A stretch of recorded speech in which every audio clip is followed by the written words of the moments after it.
Turning now to an unprecedented UN investigation into human rights abuses in North Korea. The UN's Commission of Inquiry on Human Rights wrapped up their 10-day stay in Seoul on this Tuesday. Before moving on to Japan, their next destination, the three-panel briefed reporters on their findings through their collection of testimonies from North Korean defectors in Seoul. For more, we are joined by Hwang Sung-hee in the studio. Sung-hee, welcome. Hi, guys. So walk us through how exactly the investigation was carried out by UN panel. Well, the United Nations Commission of Inquiry has been in Seoul since August 18th, and since then, the three members of the commission held public hearings to collect testimonies from those who witnessed North Korea's violation of human rights firsthand. Now, during the 5-day hearing, the team met with around 50 North Korean defectors. Now, this is the first day of the hearing, where Shin Dong-hyuk, a well-known North Korean defector turned human rights activist, offered his account of the North's crimes against humanity. What do you say was actually happening at that time? At political prisons, there are public executions twice every year. Well, the commission said that through the hearings, they were able to gather evidence of violations of human rights by North Korea, like the existence of prison camps where detainees are treated inhumanely. For instance, here prisoners are often required to live on rats, mice, and grasshoppers and are under constant torture. So the commission was here for 10 days, quite a long time. Did they find any new allegations of human rights abuses in North Korea? They did. The commission said that they were able to get better insights into some of the new matters, which includes trafficking, forced abortions, and other indignities against women who are caught while trying to escape from the regime.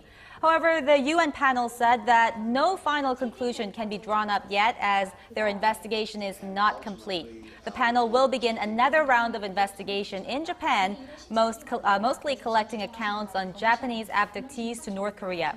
Now, once they wrap things up, the commission will submit a final report to the UN in March next year.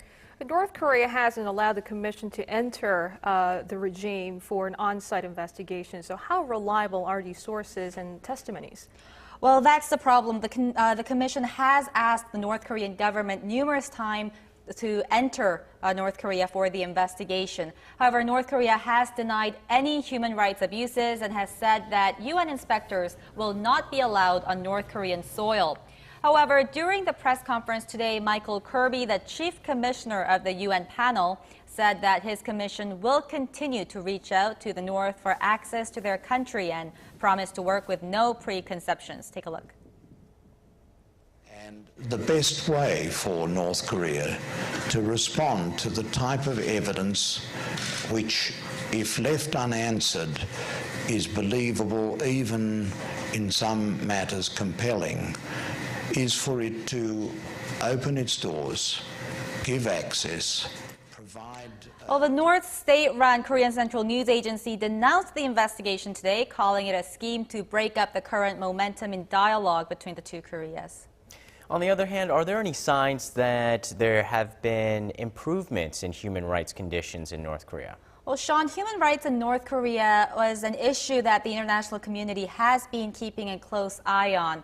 U.S. Special Envoy for North Korean human rights issues, Robert King, recently paid a visit to Seoul and expressed hope. We'd like to see progress on human rights. We've focused on those issues, and we'd like to see the North make progress in those areas.